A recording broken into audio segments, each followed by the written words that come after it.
Welcome, everybody, to the Recruit University Success Series. I'm Coach Cortez with Recruit University, Director of College Recruiting. Today, I have a very special guest. I know a lot of you guys have been wanting to know more about track, so I have none other than a gentleman who has been named 4 times NCAA All American. He also has a experience with making it to Olympic trials, I believe. Is that right? Oh yeah, two times.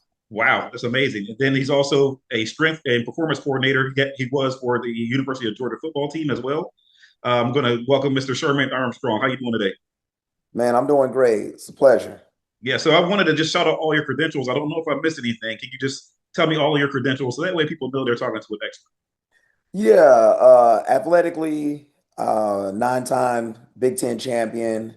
I attended the University of Illinois, and through that program, I was able to, be pretty successful. I was a Big Ten Athlete of the Year my junior year of college. That led to a pro career. Ran for Nike Athletics in the Santa Monica Track Club in California. I did that for about 5 years. And once I left that, I started training a lot of pre-draft athletes and preparing them for the NFL Combine. Wow. So, yeah, our program, we help send over 70 athletes to the NFL through our training program. We work with athletes like Reggie Bush, Emmanuel Sanders, Marcus Colston, some of those old guys that made a lot of noise back in the Oh, yeah. day. Fast. LaShawn McCoy actually was one of our guys too that we worked with. So I did pre-drafts for about 3 or 4 years, moved to Florida and restarted my business training athletes in the University of Georgia. Kind of caught wind of some of the work we were doing out here as far as speed development in the off season. Mhm. And I accepted that position and I held the position as the head speed coach, associate strength and conditioning coach for the Bulldogs for 3 years, and then I came back to Florida after my third year. And I mean, that's what I do now in conjunction with my track club, as you mentioned. Right. Um, well, sports performance to me is probably the biggest difference for any players that's going D1 or going pro. I think that's the actual difference in what makes you great. Now, I have a lot of individuals or parents that I talk to that are in high school now. They always want to know what's the next thing. What can I do to separate myself? What do you recommend for players? I mean, I mentioned sports performance, but specifically, let's say for a football player or for a track star, what do you recommend them doing? Right. I mean, in these times that we're in with the transfer portal, Mm, you can't show up and just do what you do at practice. It's just not enough. mhm.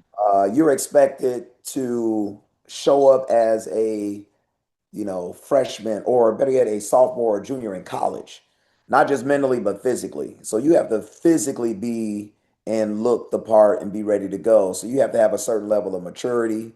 So you have to work on yourself and then you have to physically work on your body. So the things you do in practice, that's great. That's what everybody else gets. But now you got to do the extra work. Mhm. Waking up early, staying later after practice, working out on weekends, having a schedule, a regimen that you can stick to in the weight room, because that is the secret ingredient, consistency in the weight room.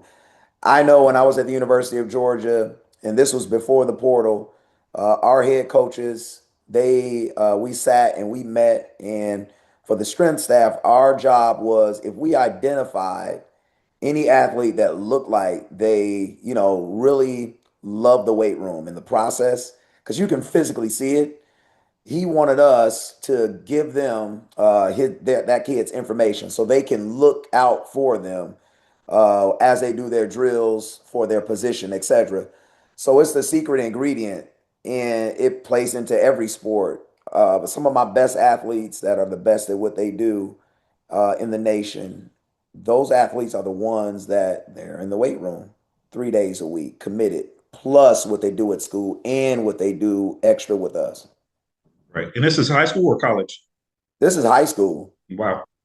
And that's what parents don't understand. Some parents, they think you're just supposed to show up and that's it. But there's a lot of, unsaid things that need to be done before again, separate yourself from the D1 athlete to the rest of the athletes, right?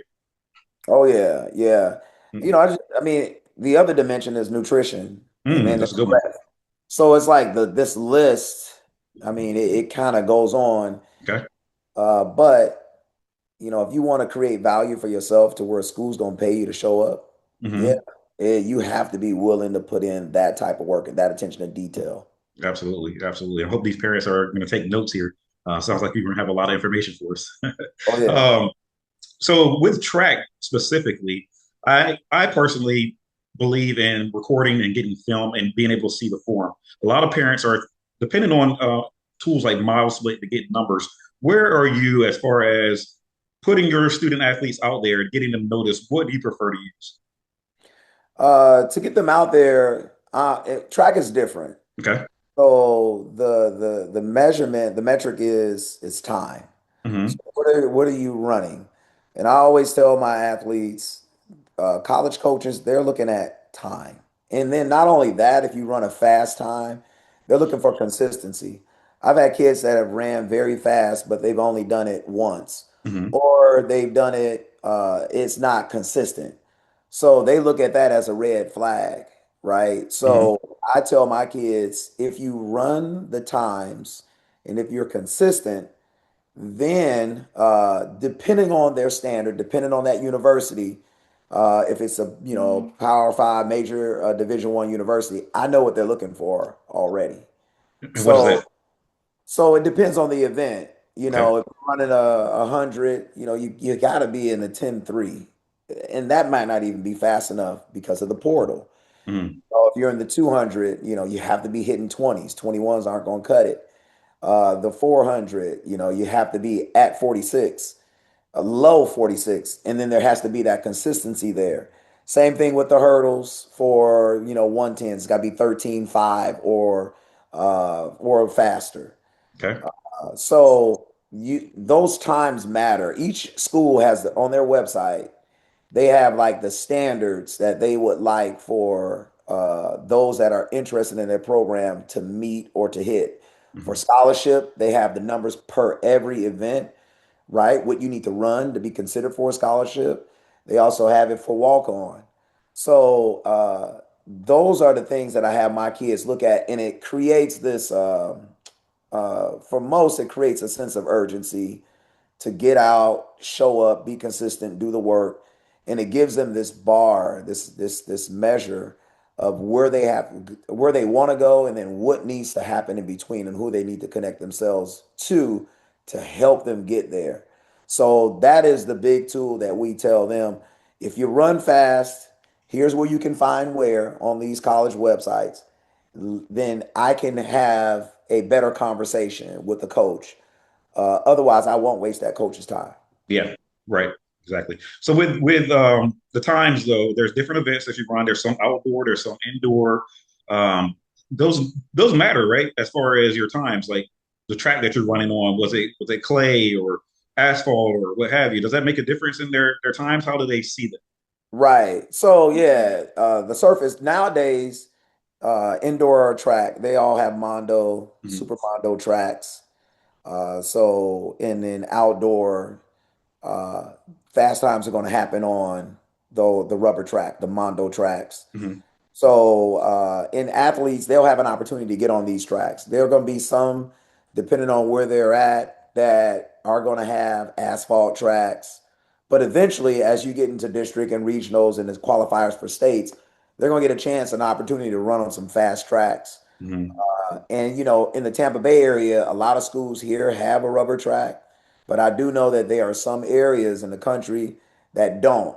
Right. But best believe, the road to states, they're going to have some rubber tracks along the way, and that state competition is going to be at a major university, Mhm. and it'll be their opportunity to really show up and show out. Okay. And now you have some fast individuals that you work with. Other than their times, is there anything else that you do to get the attention of the college coaches on these players or these athletes? Yeah, we try to get them out of the state, and we want to get them to see other athletes in other states Mhm. competing. Sometimes it gets a little stale. You'll see the same athletes, you got the same expectations, and you kind of know their tendencies and what they're going to do. Mhm. But what we like to do is really shake it up and give our kids an opportunity to get out of state and see just some completely new faces, a new environment from everything new, officials, the weather. We went to Staten Island and it was freezing in Staten Island. Hmm. It was an indoor competition, but we fly out, we take a flight. So it's like, okay, there's an investment. Yeah. So we're letting them understand that there's an expectation with an investment when we fly out of state. Then we get to the venue. Now I've got to get used to this environment. I've never been in this venue, and there's all these new faces. So it kind of helps them to understand that it's more than just the people that you see in your state, in your city. Yeah. There are kids all around, and it puts things in perspective. Like when you're not and you decide to skip practice, there are other kids. Best believe they're working. So this helps them to hopefully come back or come through it with a certain level of maturity to really want to work even harder so that, their parents will deem them worthy of a trip out of state, but then also for them to perform and represent their state while in another state very well. So that's another way to get attention from coaches. They want to see, are you a local hero or are you someone that can go in any environment, adjust, adapt, and run fast? Sounds like a lot. So it's a lot of marketing, a lot of branding. What I wanted to add to it too is like there's high school and then you have track clubs. Now, how important is it to run high school? How important is it to run track clubs, or is it a combination of both? I think you got to do both. I'm a firm believer in both, and I will never tell a family, hey, just do club, Hmm. because going to state is something special Hmm. for a high school athlete. And you want to have and be considered one of the best in your state. Make that final. So my big thing is both of them are important. And not just that journey to state, but once the state meet is over, we're talking May. So we're talking May. Summer track for clubs start right after that state competition. Hmm. So a lot of kids, let's say, there's a huge percentage of kids that won't make it to state. They've had great potential, but they just didn't get through the rounds to qualify. So what happens is with summer track and club track, it gives them more opportunities to get the repetition, to train, to drop their time, to get on better tracks. And the summer club track season doesn't end until like the first week of August with Junior Olympics. So it serves as it kind of it's a continuation of the work that they've been working. So it doesn't have to be over. So I find it to be very important, and they both go hand in hand. Great. I love it. Again, this is just great information. There's parents out here who don't know and they're asking, what do I do? How do I get my kids seen? And some of them just think that coaches are just going to come to them. Now, that's one of my biggest pet peeves is people say, if you're good enough, they'll find you. Can you comment on that? That is not true. Right. Uh, Last year, we had Jabari Armstrong. He was in the state of Florida, the number one 110 hurdler. And, Jabari's running a 13.5, extremely fast. And the thought was, or we expected schools to just find him. Hmm. So we kind of waited. We ran fast and we waited. After a period of waiting, we decided, okay, we need to start reaching out. So it was my duty and my goal was to reach out to any school, And my first conversation was, what are your top 10? Give me your top 10. Give me your top 15. And then we started sending emails out to these schools and reaching out. And he eventually attended Wichita State, but that coach didn't even think about him or have him on the radar because he felt that Jabari is just out of reach. Why would he Hmm. want to come to our school? Yeah. And he asked me a couple of times once I reached out, does he really want to come here? Because he's running fast where local schools, USF, UF, should have been reaching out. And USF did, but it just kind of fizzled out. And because we reached out to Wichita State, They showed great interest and they brought him in on a visit and he enjoyed it. He loved it. And, it just goes to show that just by running fast, thinking it's enough, it's not the right way of thinking. You always have to stay applying pressure, foot on the gas. Right, right. I've heard that so many times from different coaches where guys are overqualified to go to certain schools and they think that, oh, well, they don't want to come here. They got all this other attention and they're not getting the attention. And, that's something that I do is I try to generate that buzz and, reach out to coaches just like you. Um, yeah. So don't believe if they're good enough, they'll find you. It's absolute myth. All right. So you got to get to work on this. Now let's talk about some more specifics as far as what you do as far as training. Now I have students who ask me, how can they get faster? Some people think you're just born fast. How do you make people fast? For us, I mean, there are many pillars to it. Number one, for us, the first area that we attack for a client coming in wanting to improve speed, and there's so many different angles. Hmm. My angle would be, let's address running mechanics. Right. So we get so many kids at the high school age that have no idea how to run. They have an Hmm. idea of it, or a coach has said it, but it hasn't really struck them to the point to where they execute it. Hmm. So now we talk about body position, foot placement, arm drive, stride length, stride frequency, weight training. So there's so many dimensions to speed, and those are the areas that immediately that we touch on. And once an athlete kind of has a handle of and is starting the process of working on those things, then we wanna test. And the best way to do it is if it's a track athlete, it's in a competition because I'm big on don't trust me. Let's get you out in your environment, in your element. Don't trust me. Let's train for 2 months and let's hear what everyone else says when they Right. see you, right? Executing Hmm. it the right way and doing it differently. So measurements are important, but the people around you will notice. Hmm. So yeah, that's kind of how we attack it. Nice. Now, if you use it going in other sports, let's say you're sports performance, cross training, you got football players, baseball players. How do you generate speed for them? Is it the same thing? The form? Yeah, for us, even for football, and I Hmm. work with quite a few baseball. The number one step is running mechanics and technique. Hmm. Because for us, I can help make you faster in one session if I fix your arm swing because it was wrong and you were crossing, or if you're flat footed, or if Hmm. you're running on your toes and not on the balls of the feet, or if you're running with your head up, or your body position is leaning back.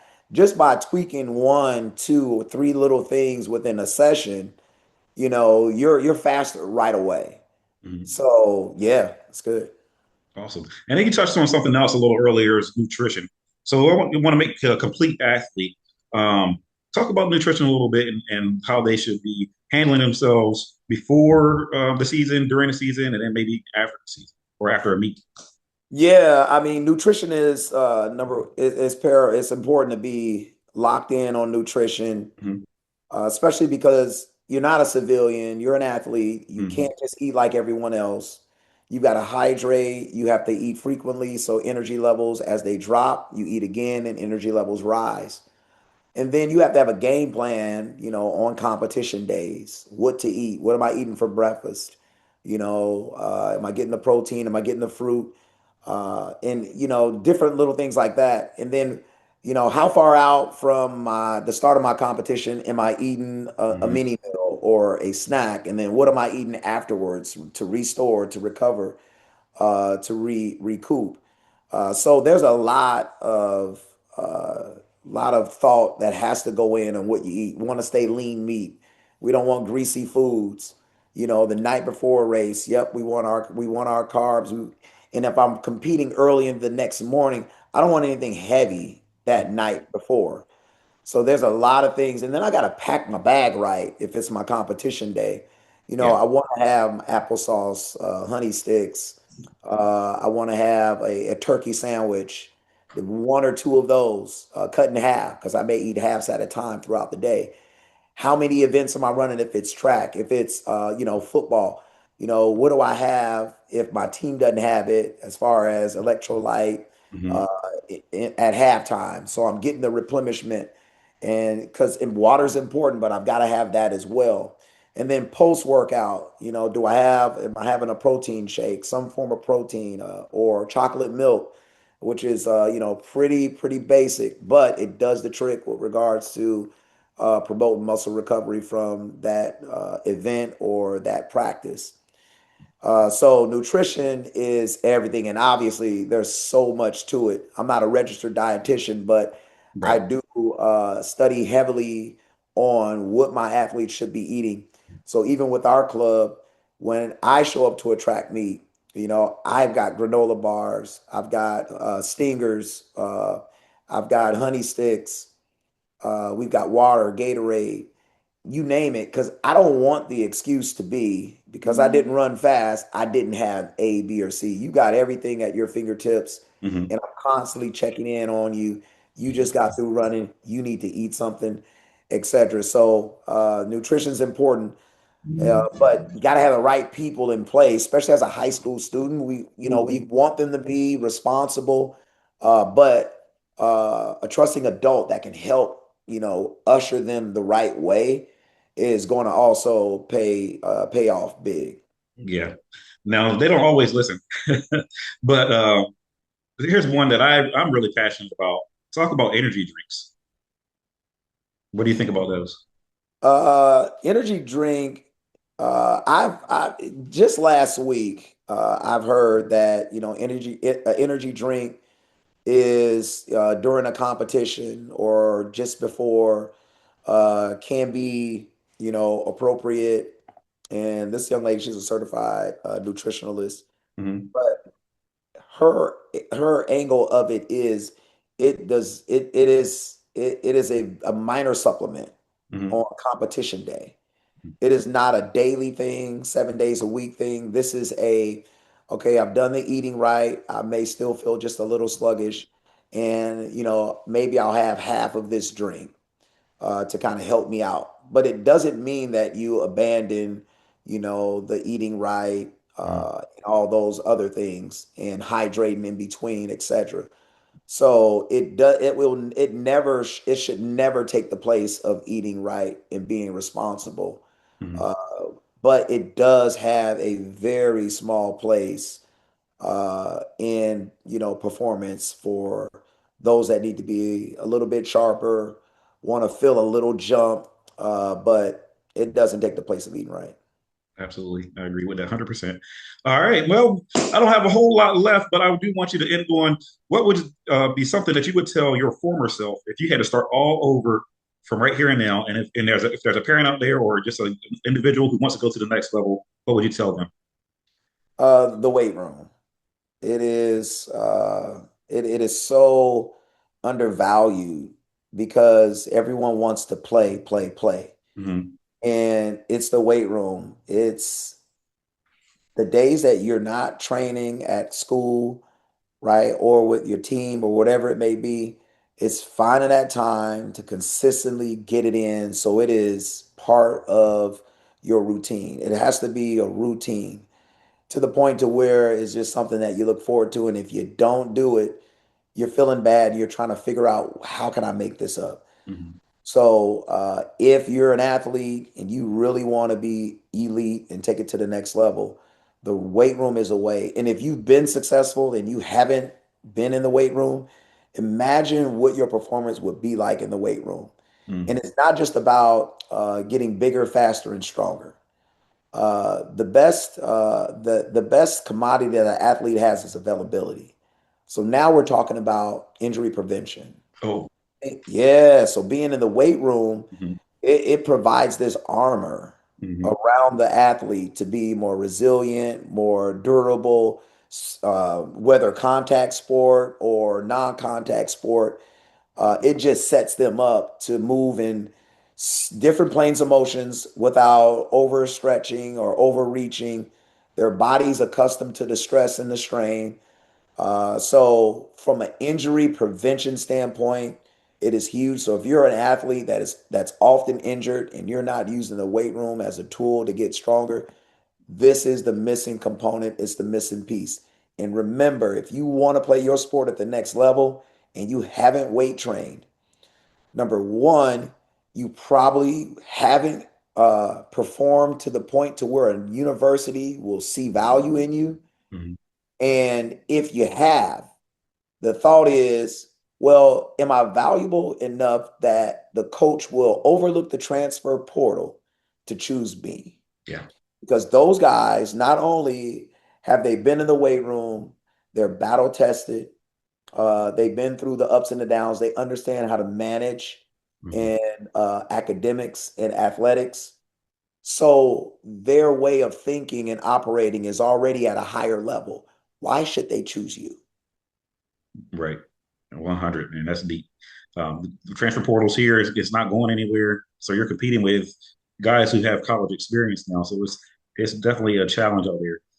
In all sports, you got to be ready to lift. Another sports trainer that I talked to, he said that your sport is a season, right? That's why they call them seasons because after it's over with, you got to find something else to do, and they need to be working with guys like you. So Absolutely. tell me your socials and how can people find you? We got a few. Vast Track Club is one of our platforms Mhm. on Instagram. And then we have Vast Sports Performance. So Vast underscore sports underscore performance. Then we've got Elite Hurdle University. And if you need some motivation, I got Sherman Speaks on Instagram and the good old TikTok for sure, just Sherman Armstrong. Awesome. And what's VAST stand for? Velocity, agility, speed, technique. Awesome. Well, Coach Armstrong, it's a pleasure having you. I love to get on here and we can talk again. I was very excited to talk about this kind of stuff. Oh, yeah, I'm looking forward to coming back. All right, guys. It's recruituniversity.org. You know where to find us. Recruit University Success Series. And thanks again, Coach. Yes, sir.